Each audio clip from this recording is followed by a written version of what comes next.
Olá, eu sou a Filipa dos Santos, sou fundadora da Amamenta Porto, sou conselheira de aleitamento materno e também sou doula de parto.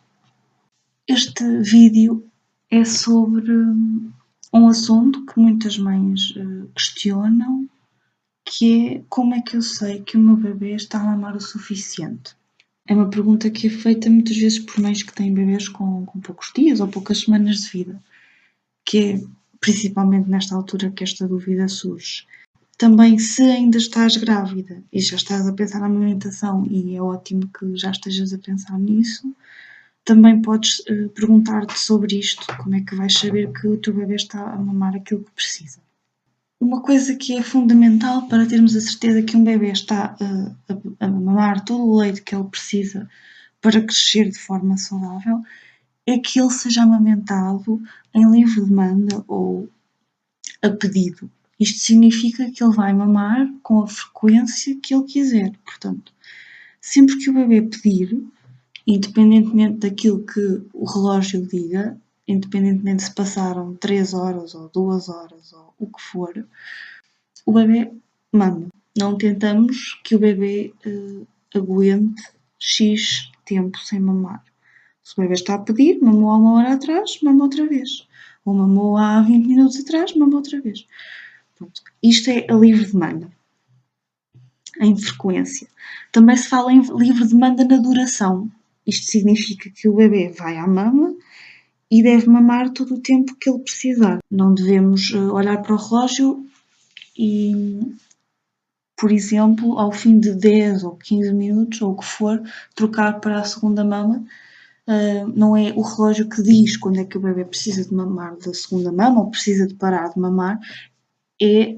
São os sinais que o bebê nos dá. Portanto, o bebê é colocado na primeira mama, deve mamar o tempo que ele precisar e depois a segunda mama deve ser oferecida para garantirmos que ele não a quer, ou que a quer.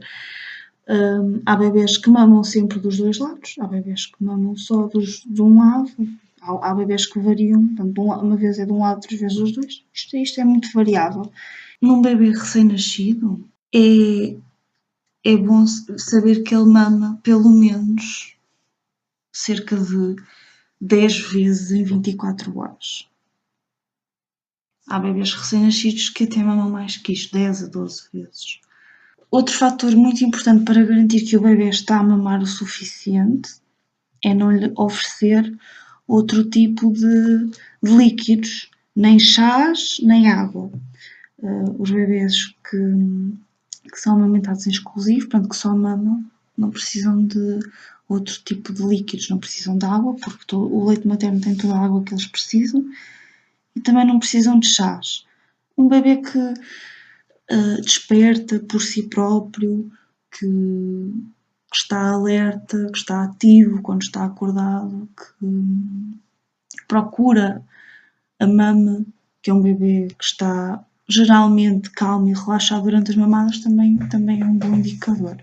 Um bebê que nunca acorda para mamar e depois mama um bocadinho, pode parecer que é aquilo que as pessoas costumam chamar um bebê bonzinho, mas na realidade esse bebê pode não estar a mamar o suficiente e é por isso que não está a acordar.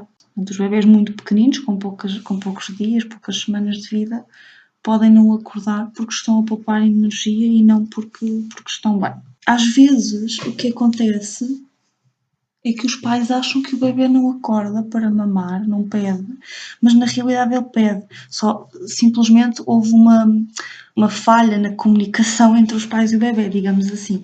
Os bebês antes de chorar comunicam de outras formas. Um bebê recém-nascido, mais ou menos até cerca das 6, 8 semanas de vida, comunica que tem fome, que quer mamar, através de alguns sinais, nomeadamente pôr a língua de fora, começar a voltar-se de um lado para o outro, a rodar a cabeça de um lado para o outro. Ao fim dos dias, eu acredito que todos os pais e mães começam a perceber que aquilo é o bebê a pedir para mamar, mas no início podem não perceber isso. E às vezes o bebê está a fazer isto enquanto dorme. Se não se pegar no bebê e não se colocar perto da mama quando ele faz isto, o bebê está a fazer isto de olhos fechados normalmente. ele é capaz de continuar a dormir às vezes durante 1 hora ou mais. Portanto, é um bebê que parece que não está a acordar para mamar, mas na realidade ele acordou.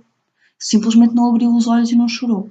Outro indicador também nos indica que o bebê está a mamar o suficiente é quando o bebê, depois de mamar e de se ter percebido que ele efetivamente estava a mamar, quando estava a engolir e a mama da mãe está bem mais mole do que no início da mamada, é o bebê a largar a mama espontaneamente, ou então bebés com poucas semanas de vida adormecem profundamente e às vezes nesse processo acabam por largar depois a mama, mas primeiro adormecem. Em termos de fraldas, nos primeiros dias de vida, mais ou menos até ao fim da primeira semana, é mais fácil avaliar pelas fezes do que pela urina, porque a quantidade de urina ainda não é muito grande nesta altura. É suposto que haja uma mudança no padrão da cor das fezes desde que o bebê nasce até o fim da primeira semana. Portanto, no início ele vai fazer mecónio, no primeiro e segundo dia, que é aquele cocó muito, muito escuro, e depois começa a ficar mais claro. Primeiro verde, depois começa a ficar um verde assim muito escuro, depois um verde um bocado mais claro, castanho, e depois vai aparecer o amarelo. Se o amarelo, quanto mais cedo o amarelo aparecer, melhor. É um bom indicador mesmo. Lá pelo 4º dia, se já houver um amarelo, é muito, muito bom. Depois o aumento de peso. A Organização Mundial de Saúde nos diz que, no mínimo, um aumento de peso de 500 gramas por mês. Quando o bebê nasce, nas primeiras 72 horas, é normal perder peso, até 10% do peso com que nasceu. É um bom indicador um bebê que, a partir daí, deixa de perder peso e começa realmente a recuperá-lo, não é? Espera-se que um bebê até às 2 semanas recupere o peso com que nasceu. Em alguns casos de bebês que perderam mais que 10% do peso, podem só vir a recuperar durante a 3ª semana de vida. É tudo por hoje, obrigada por assistires. Podes enviar as tuas questões atuais ou que já tenhas tido para amamentaporto.com e eu irei fazer vídeos de resposta. Até breve!